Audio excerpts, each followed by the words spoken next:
द्रवीण तमेव तमेव सर्व मम देव देव मातुदेव भव पितुदेव भव गुरुदेवो भव आचार्यो देवो भव परस्पर देवो भव। ध्यान मालूम गुरु मूर्ति तो ध्यान मालूम गुरु मूर्ति पूजा मालूम गुरु पदम मंत्र मालूम गुरु वाक्य मोक्ष मालूम गुरु कृपा। नाम नगर नवखंड में तो नाम नगर नवखंड में निरात निर्गुण देश अमर फलतियां निभजे वर्ष में हमें। तो नाम लिया सब लिया तो नाम लिया सब लिया सकल शास्त्रों का भेद बिन नाम नरक गए पट पट चारोए। तो नाम नैनो में रम रहा तो नाम नैनो में रम रहा जानत विरल कोई क्यों पूरा सदगुरु मिले ताको मालूम हो। तो बिन तेल नारी जलत है तो बिन तेल नारी जलत कोटि सूरज उजिया दिन रैनु कब बुझद नहीं वहाँ बैठा है गिरता।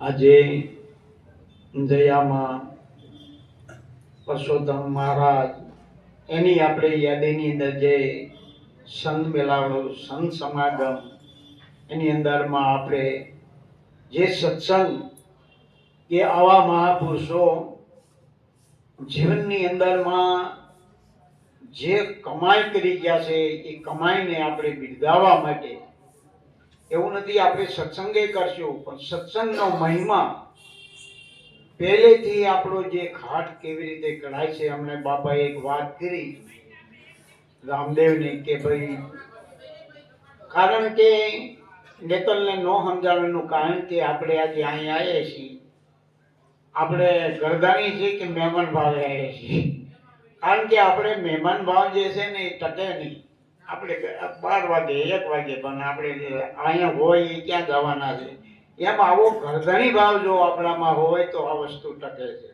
હરભુજીને ચોપાટે રમતા પણ અને હાથ ભીના રામદેવને જ્યાં એક આધ્યાત્મિક જ્ઞાન છે આમાં સિદ્ધાંત માટે આપણે દ્રષ્ટાંત લેવાનું છે કે એના હાથ ભેજાણા એટલે કીધું હરભુજીએ કે આ હું ભાઈ તમે આ હાથ તમારા ભેજવાળા કે ભાઈ વાણીઓ છે કમાવાઈ ગયો તો એને કીધું કંઈ તકલીફ પડે તો મને યાદી આપજે તો વાણ જરાક પૂછતો તો મેં હાથના જઈને જરાક થાય તો આ કોના પ્રતાપ કે નિઝાર કહેતા નિઝાર ધર્મ જે કીધો નિઝાર કહેતા નામ જ છે આ નામના પ્રતાપે આ તારીખ ઓહો કે તો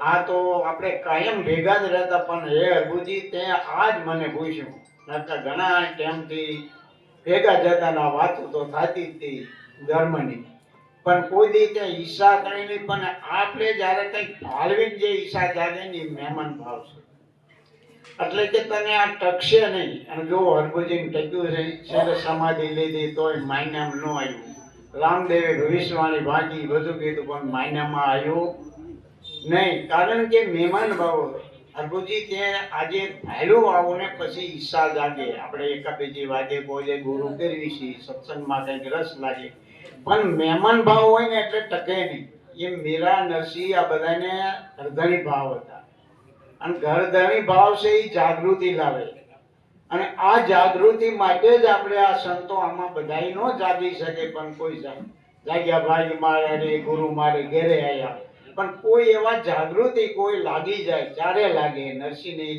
ભાભી આ ન મળ્યું તો એ જાગ્યા પછી હુતા નથી બેરાને આ કષ્ટ પડ્યું જાગ્યા પછી હુતા નથી એમ આપણને જ્યારે કોઈ એવા શબ્દો જો લાગે અને લાગે પછી જાગ્યા ને પછી હુતા નથી તો આપણને એવો લાગે કારણ કે જે ઈશારો કર્યો છે બધાએ હવે દેહમાંથી જ મળવાનું છે અને દેહમાં જ છે ગુરુએ આપણને આ જ જ્ઞાન આપ્યું છે પણ આની અંદરમાં અમારે એક દેહનાથની વાત કહી દઉં કે દેહનાથ એટલે દેહના સિદ્ધાંત માટે પણ જ્ઞાન એમાંથી મળે. આપણે કીધું ને કે 100 અનુભવ.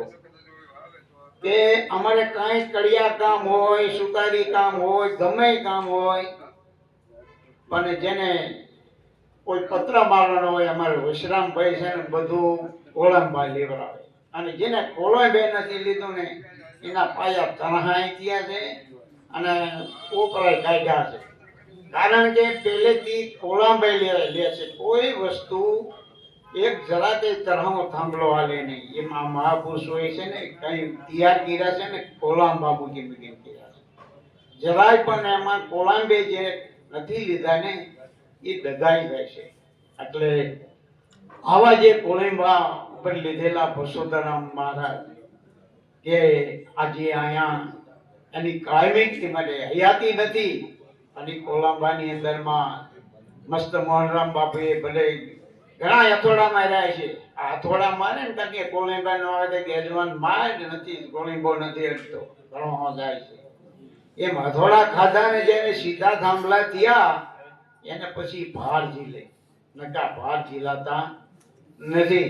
એમ આપણને આવા હથોડા જે ખાધા છે, હથોડા એટલે જમદમ નહીં, હું જોતો હોય, સાંભળતા હોય, કેવા કેવા શબ્દો બોલાતા હોય, પણ અડીખમ એમને ઉભા રહે આવા મહાપુરુષો ઓલામભાઈએ લીધેલા છે. અને આવા ઓલામભાઈ રહેજો. કારણ કે આપણે સહેજે જેમ ઓલું સાપરો ઊભો કરી નાખે ઢગભગ કરતા પછી લાંબો ટાઈમ ટકતું નથી બેઠું, એમ આપણને આ મહેમાન ભાવો જે છે એવો હૃદયની અંદર શુદ્ધ ભાવના થવી જોઈએ. અને પછી તો ભાવાતીત જ આવવું જોઈએ. એટલે હમણે આપણે એક રેણી જણીની વાત કરી કે હાટ ઓળંગી ચડી શિખર પર સુન ધૂન મેં મેરાજી. વેદ પુરાણ તો કાલની વાતો, અખંડ યુગની હું દાસી. ઘાટે જ્યારે સડે અને સુરતા જો વિષ્ણુમાં જાય તો રેણી કેણીની કોઈ લેવા દેવા કાંઈ નથી રહેતું. પણ અઘાટે જ્યારે જાય ત્યાં સુધી આ અભ્યાસ તો ચાલુ રાખવો પડે છે. આપણે જ્યાં અભ્યાસે નથી રહેતા. એટલે આપણને આ જે વાત કરી એકવીસી, વાતને જાણી એકવીસી, પણ આવી જો જિજ્ઞાસા જાગે અને ધગસ સારે તો આ ઘાટ હજુ ઓળંગના કારણ કે અઘાટ વસ્તુ છે. અને અઘાટ એ જ્યારે સુરતા તમારી ઠેરાય ત્યાર સુધી આ ઘાટ આપણે વ્યક્તિત્વ આવીને ઘૂરે છે. આ વ્યક્તિત્વના અંદરમાં આપણને જે બોધી કાપ્યા છે પણ આપણે એ વ્યક્તિ તત્વે જ રહે છે. અવ્યક્ત તત્વમાં જાતા ગીતા કે પણ ગીતા એટલે ગીતા સબ બડે ગીતા બડે નહીં કોઈ. એક વાર ગીતા બડો ઉલટા અક્ષર હોય. ગીતા એટલે તમારા હૃદયની છે. અર્જુન આ બોધ મેં કોને આપ્યો તો? વિવસ્વાન. એટલે પ્રથમ પહેલા તમે વિચાર કરો, વિવસ્વાન એટલે સૂર્ય, અને સૂર્ય એના પુત્ર મનુ, ને મનુએ એના પુત્ર ઈક્ષણ. પછી ક્યાં લોપ થયો? કારણ કે પ્રથમ પહેલા આ તેજમાં જ આવે છે ને પછી મનમાં આવે છે. મનમાં જે ઈચ્છા થઈ કે આપણે આ મેળાવડો કરવો, આપણે ગોંડલ જવું, આ કરવું, બોલો આઈના વિના થાય છે કઈ? તો આ જે સ્વરમાં છે, અને સ્વર તમારા હૃદયની અંદર છે, પણ આપણી સુરતા એમાં નથી લાગતી. બહારી નથી કે આપણે સુરતા અંતર્મુખ નથી રહેતી, બહારમુખ થઈ. જ્યારે તમને અંતર્મુખમાં થાય ત્યારે જ આ જ્ઞાન અનુભૂતિ જેટલું તમારામાંથી અનુભવાય છે એટલો જ તમને. કારણ કે ગીતા શબ્દનો જ અર્થ છે હૃદયનો. અને ઈ ક્યારે કે અર્જુનને એના રથી કૃષ્ણ બન્યા હતા. આપણે આવા સદગુરુ જો આપણા રથી થાય ને ત્યારે આપણને આ ઉપદેશ આપે. ત્યારે ઉપદેશ